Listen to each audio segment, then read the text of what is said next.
ASU's recruiting policies might be costing them another big-time commit, but I don't think they should start backing down.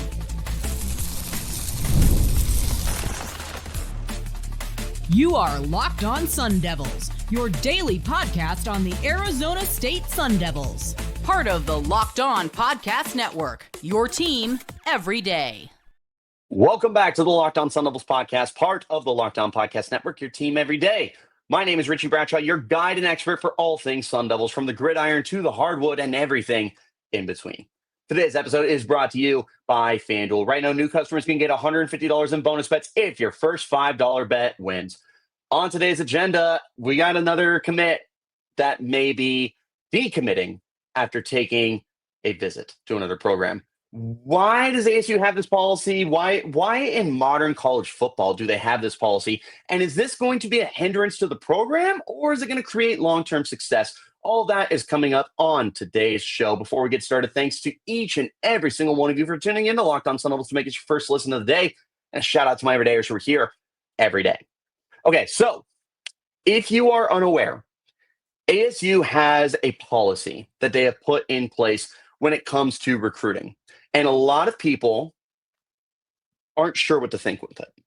So essentially, it's something like this. When you commit to Arizona State University, and commit, so not take a visit, not post on social media of like, hey, I had a good time, not saying like, hey, they're in my top 5, whatever. When you give a verbal commitment, you say, I am all in, I am attending Arizona State, hashtag forks up, whatever. You're committed. You're all in. That means you are committed. You're all in. So you're not taking any visits anywhere else. You're not doing anything like that. And you're certainly not being sneaky about it. So that has cost ASU some big time recruits. We're going to talk about that later on in the show. But over the weekend, 4-star wide receiver Nalin Scott, kid out of Georgia, one of the top recruits in the state of Georgia, one of ASU's top recruits in this upcoming class. One of, more than likely, the biggest factors in the future of the offense as of now is potentially your number 1 receiver after this year. Took a visit to Nebraska. And that got a lot of people talking, and it certainly got me curious as to what's next. Because there's a very good chance that his offer and whatever essentially gets pulled. And they're like, sorry, dude, like, you made this commitment to the program. You gave us your word, and it's not a big deal. Like, at the end of the day, 16, 17, 18-year-old kids. I've said this many times on the podcast. I will continue to say it. Take your time with announcing a commitment. Go around the country. Explore the dozens of campuses of places that want to have you join their university. Take lots of visits of locker rooms and sit down with recruiters and coaches and players, former and current. Enjoy yourself. This should be one of the most exciting times of your entire life. Get the most out of it. So take your time. But when you commit, you're committed. I don't care where that is. You're committed. That you are only as good as your word is a famous saying that I live by. So take your time. Enjoy it. I don't care if you're the number 1 recruit in the nation, you visit Arizona State. Do I want you to commit? Hell yeah, I want you to commit. Am I going to be upset if you don't? Yeah, of course I am. But am I going to be more upset if you commit and then flip your recruitment? You're gosh darn right I am. It is what it is. So getting back to this conversation, that's essentially kind of the way that Kenny Dillingham views this. This is your word. This is your commitment. You say you're going to play at Arizona State, then you are playing at Arizona State. You're not thinking about other options, other opportunities. Again, that's coming up a little later on the show. Your offer to play at Arizona State is essentially revoked. Now, I don't know what that looks like exactly, but I mean, these kids aren't enrolled yet. They're committed to a program and everything. So I don't know if they can actually genuinely like revoke something, but that's essentially the way it looks. Is like, hey, you should look elsewhere. You should look at one of the places that you're visiting. You're not going to be in Arizona State Sun Devil. So this would be the second time that this has occurred in the 2026 cycle. And it was another big time loss. In fact, it's the biggest loss that the Sun Devils have sustained as to date. 4-star tight end Israel Briggs. So a few things with him. First of all, at the time, he was the highest rated tight end commitment that ASU had had since Zach Miller in the 2000s. This was a huge deal. And also keep in mind that tight ends coach Jason Mons has been recruiting the position as well as anybody in the country. This would have been his This would have been his fourth 4-star tight end commit. He had previously gotten Jaden Fortier and he had AJ Ia. In this class alone, he already has Hayden Vircher. I have a feeling there's another guy around the corner, funny enough. And then Israel Briggs. So you're talking about recruiting a position as well as anyone else. So bringing in those kind of players, that's a pretty big deal.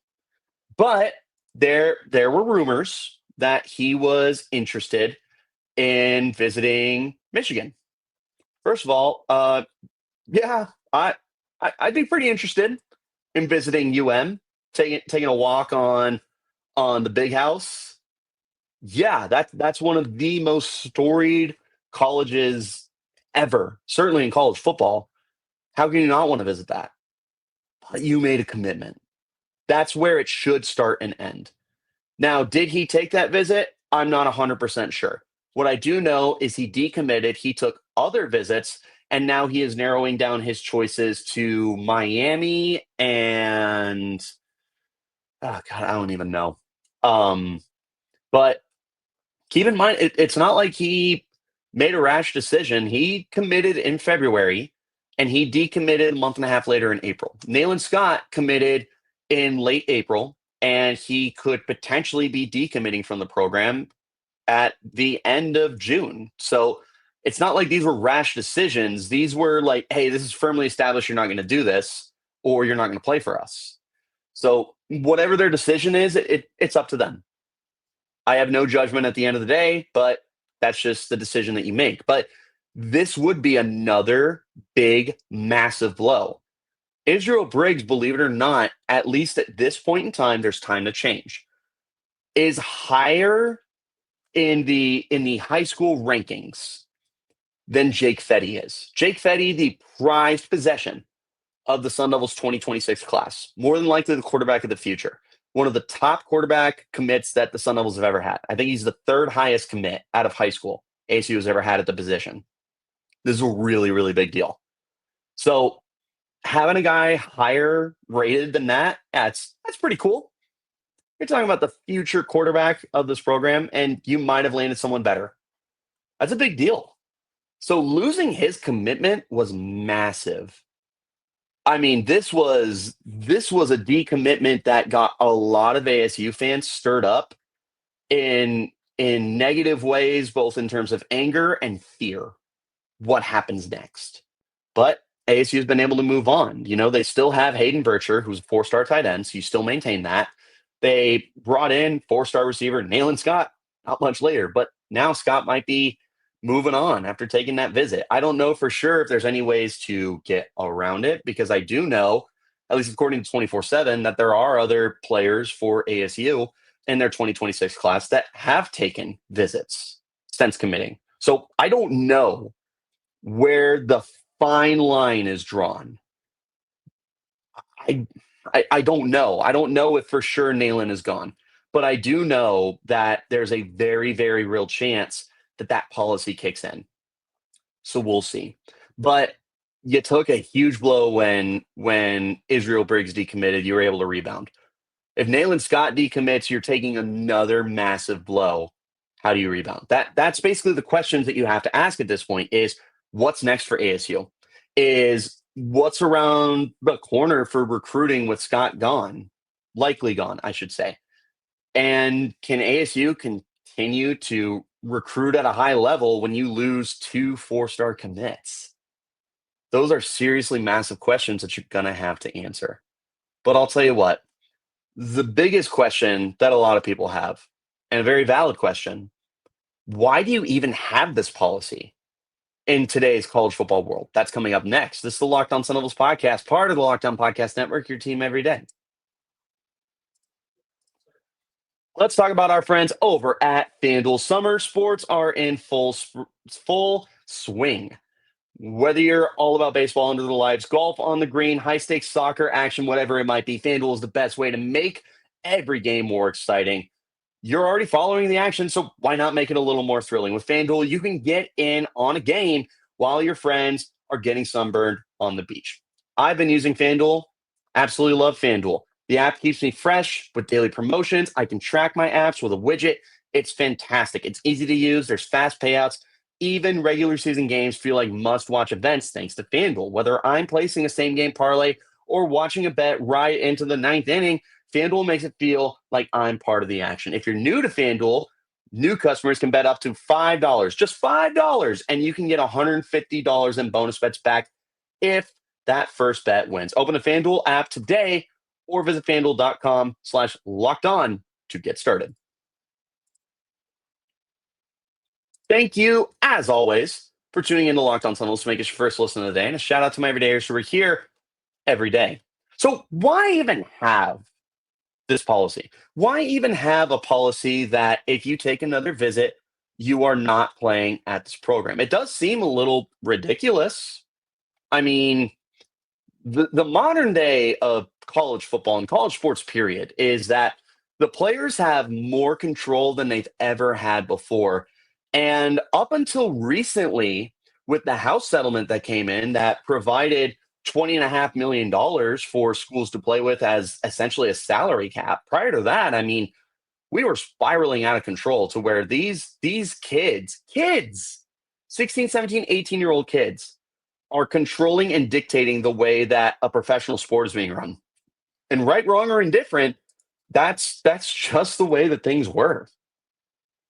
So how do you justify having some kind of policy that essentially says, yeah, you're not going to do that? Like, we don't roll with that. You're committed or you're not committed. That's where it starts and ends. I mean, these kids can go, okay, whatever, dude, whatever, boomer. I'm going to go take my talent somewhere else. There's nothing you can do. You can be, and ASU just goes, all right, best of luck. And by the way, they do say best of luck. They're like, hey, great young kid.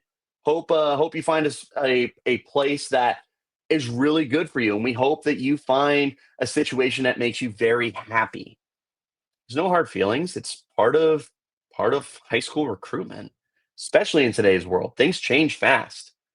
Ask LSU and Bryce Underwood. He was committed for almost a year. Michigan threw $12 million at him. We went from commitment shut down to Michigan Wolverine in a week. Things change fast. It's just the way that college football is now.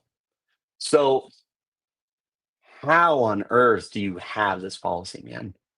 It feels detrimental. I remember when we first had this policy kind of introduced to us, I had spoken with several people who were like, yeah, this is stupid. Like, ASU does not have the cachet to be able to have that kind of pull or standard expectation.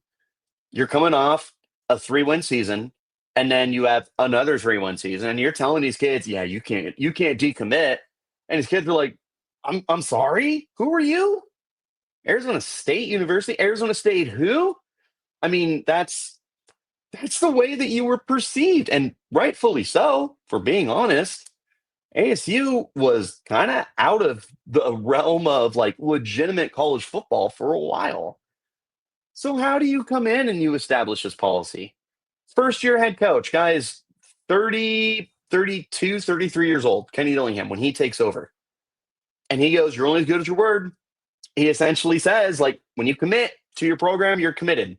So no visits, no extended conversations, no sneaky visits, that's for sure. Ask some of the kids who went down to take a look at University of Arizona how quickly things changed when they didn't want to tell anyone that they were going down to Tucson. I mean, that's serious stuff, man. They don't mess with that. So that's kind of crazy. Now there are some exceptions, and the biggest exception I can think of is receiving offers and announcing that you received an offer. First of all, let's get this out of the way. There's no controlling that. Kenny Dillingham does not have control over a university offering one of their commits and a full ride scholarship to go to their program. And I have the perfect example we'll get to in just a second, but that's just part of the recruiting process. And that's fun for these kids to experience and to enjoy. Don't take that away from them. And you can't. You literally can't. There's nothing you can do.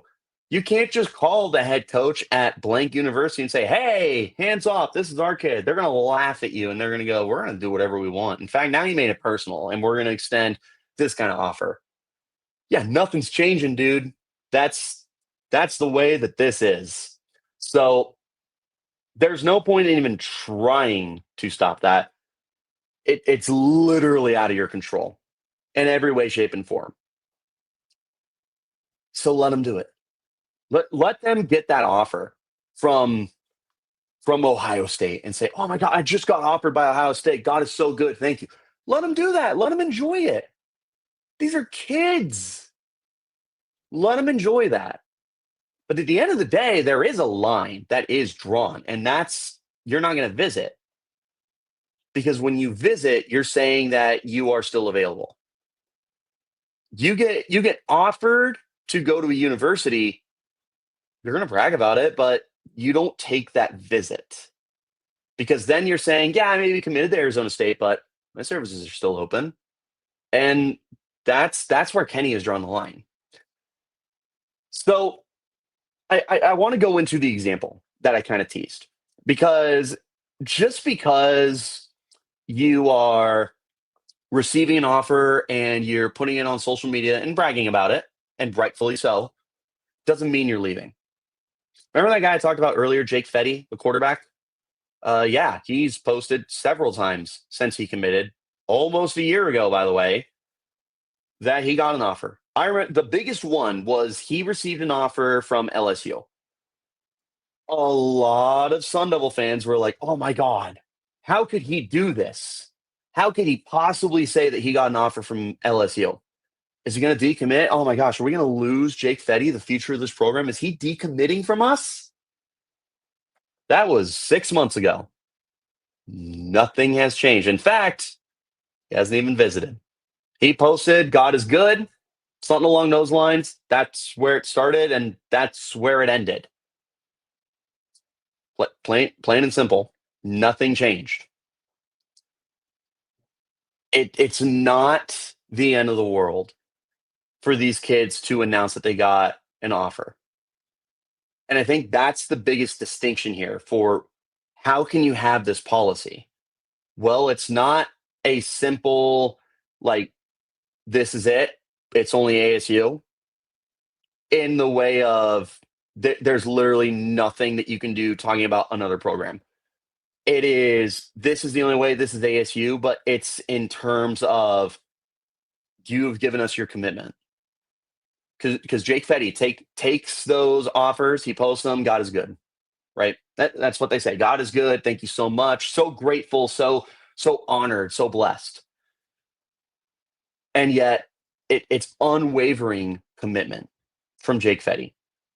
He's constantly bragging about the program. He is constantly talking about how much he loves Kenny Dillingham and Marcus Arroyo and the staff and the university and everything like that. At the Elite 11, which I believe was last week, it was very recently, which is a quarterback competition out in California to show off your stuff. They talked to him several times and they were like, hey, you interested in going somewhere else? And he was like, no, I'm really not. And he essentially just said, like, don't bother. I'm not going anywhere. I'm going to ASU. So this policy can work, and this policy does work. Because where it is black and white in some areas, it's not completely restricting these kids and their ability to express their excitement. just don't take a visit.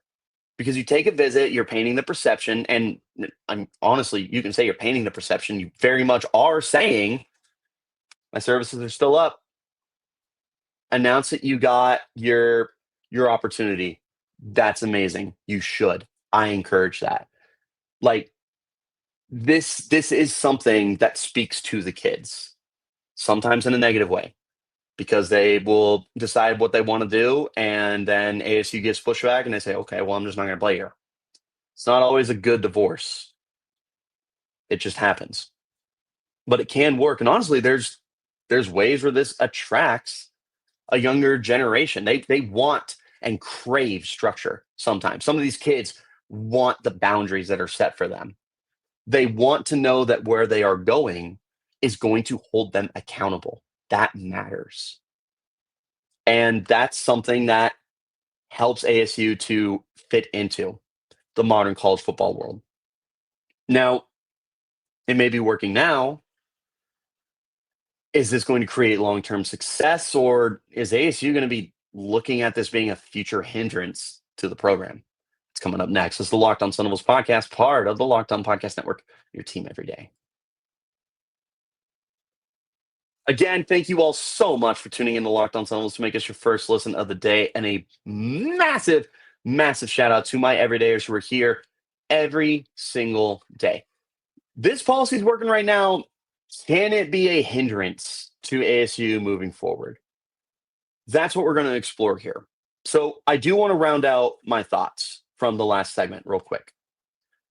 These kids can flip at any time. There's nothing stopping them. I mean, we are seeing kids that are able to flip after signing on National Signing Day with teams. And not for the reason of head coach left, I want to follow head coach. Like, we're seeing kids just flat out able to get out of it and transfer for any reason whatsoever. That's the kind of power that has been enabled to these kids. Right, wrong, or indifferent. It's the world we live in. Kenny Dillingham creates structure and a policy. You can flip, that's fine, but you're not going to play here. Everything can change at the drop of a hat. But again, you're creating culture, you're creating implications, and establishing and maintaining the identity of Arizona State Sun Devils football. And the players that are here love them, and they're constantly complimenting the culture. That's one of the ways that you know this can work. But I do need to take a look at the way that things have gone, because a lot of things have changed in terms of recruiting, and they've lost a lot of good players. So just for 2026, so far it's only Israel Briggs. And again, it's not 100% that Nalin Scott is going to be decommitting. There's a lot of smoke around that fire right now. But again, if you go to 24/7 and you look at some of these other kids that are committed to ASU, they have taken visits and they're still committed to ASU. So I don't know for sure every single extent and detail that goes into whether or not you're staying at ASU or they're moving on. I don't know. But you did lose the top-rated recruit in your class at the time of his commitment. Nalin Scott is one of your most important commits, one of your highest-rated commits. There's a chance he's gone. 2025. Okay, this is a big one. ASU in this year's cycle lost 8 commits. 8, almost double digits, and not nobody's either. 4-star safety Rylon Dillard Allen, one of the top recruits in state. Activate the Valley. He decommitted, and it didn't take long because he wanted to continue seeing opportunities. And ASU's like, hold on a second, you just committed to us. You can't do this. Do you know how much I sacrificed? And it was like, okay, well, I want to keep looking. So I'm going to decommit, and I'm going to keep looking for opportunities. And he ends up committing to Washington. Wide receiver Adrian Wilson, 4-star, decommits from the program. Super weird situation with him. But again, you gave your commitment. You decided to decommit. I don't even know where he's at anymore, because he committed to Colorado and then he transferred. Weird stuff, man. But 2025 also featured 3-star corner DeJohn Hinton, 3-star receiver Jordan Scott, 3-star safety Joseph Albright, 3-star receiver Michael Scott, 3-star interior lineman Toby Mueller, and then the JUCO receiver Link Rhodes, basically looking like a power forward, decommits from the program. They lost a lot, and those are guys who could have made instant impacts. 2024. They lose 3-star athlete Dylan Tapley, another Activate the Valley guy. They lose 3-star receiver Elijah Besa, although that had a lot of layers to it. 3-star athlete Sire Gaines, 3-star defensive lineman Mason Flemings. In 2023, there was only one decommitment under Kenny Dillingham. A lot of those decommitments happened after Herm Edwards was officially tossed, and those guys committed to him. But Israel Carter, a quarterback, and there was a pretty big quarterback situation coming up, he decommitted from the program. It's not like this is some new trend for ASU. And this policy has been in place in each and every single one of those cycles. I can tell you for sure, Dylan Tapley took a visit to Tucson. And after that visit to Tucson, he decommitted and committed to the Wildcats. Guess who's in the portal? Neither here nor there. This is the kind of stuff that just draws a line, and it's like, well, that doesn't work for us. You're not going to be a part of what's going on. So ASU's lost big time kids. They've lost the in-state kids that Kenny Dillingham is putting such an emphasis on. Activate the Valley, keep these kids home. ASU's not really done that so far.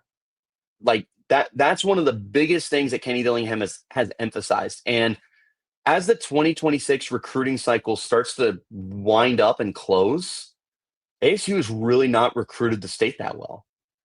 They're killing it in Texas. A lot of Arizona kids are leaving.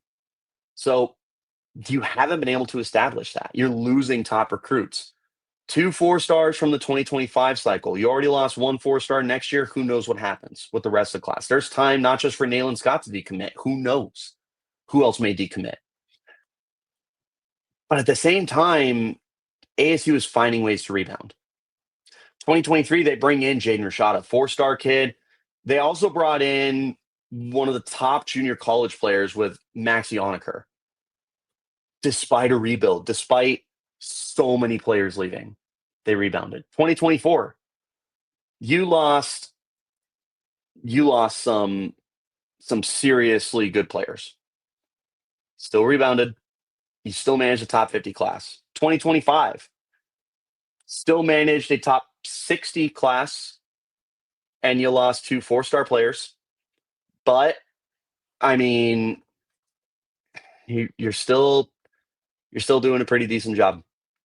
You still landed some 4-star kids. By the way, 2024 lost some guys. You still landed Jaden Fortier and Jason Brown, 2 4-stars who are still with the team. This year's cycle, you lost some 4-stars. You still have 2 4-stars, AJ Ia and Cam Dyer. They're still holding on to good players. So 2026, you still have Jake Fetty, who is unwavering in his commitment. And I don't think that's changing. He's been committed for almost a year. That kid is all in. He's receiving scholarships from LSU and Ole Miss, some of the biggest programs in the country. He's not even visiting them. That's a big deal.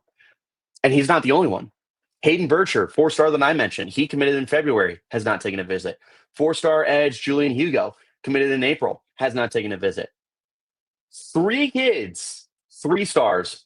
Cooper Reed, wide receiver, Zeth Theus, safety, and Cortavius Cizabi, offensive tackle, all committed last November, have not taken visits. So yeah, it is working. It is working. And these kids are soaking it in and they're listening. Does it happen for everyone? No, but a lot of stuff's not going to happen for everyone. Alabama loses 5 stars all the time. Okay? It's not like this is completely isolated to Arizona State University. This happens. It just so happens that ASU has a very strict policy on visits. So is it a hindrance? It could be. What happens if this keeps happening over and over and over again? Every year you're losing 4-star kids, right? You start losing 5-star kids.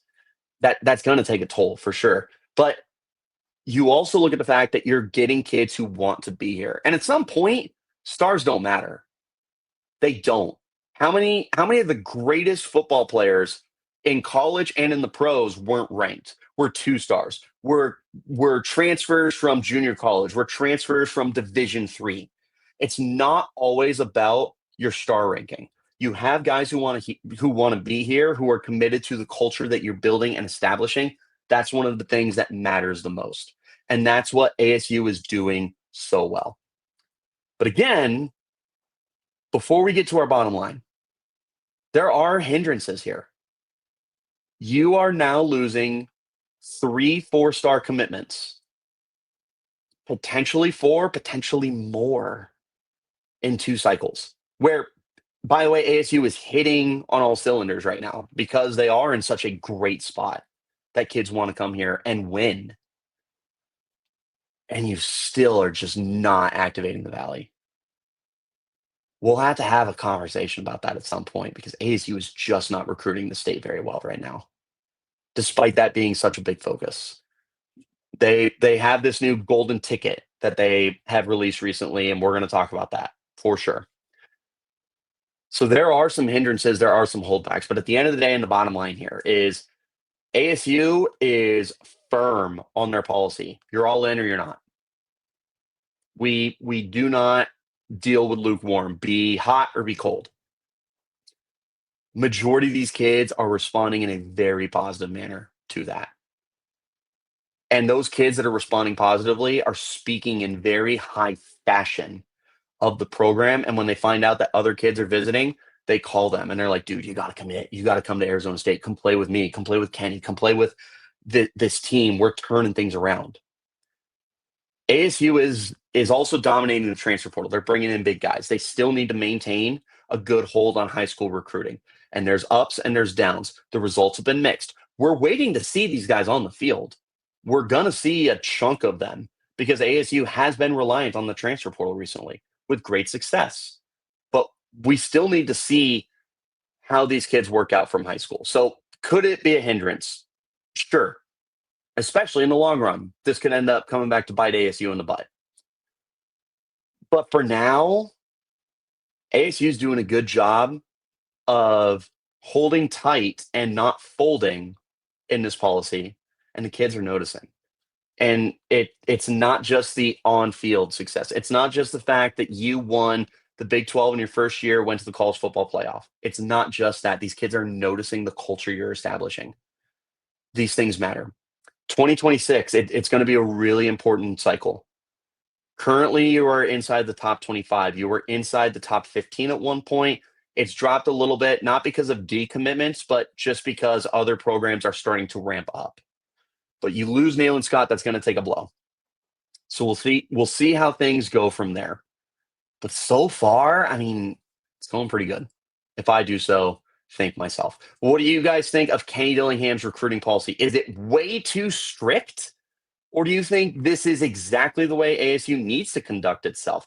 Let me know in the comments. You can hit me up on Twitter at Richie Bradshaw36, the podcast at LO_Sun Devils, wherever you're getting your shows. Hit like, hit subscribe, turn on notifications. You'll get an update whenever we post new content. I appreciate each and every single one of you for tuning into the Locked On Sun Devils podcast and making us your first listen of the day.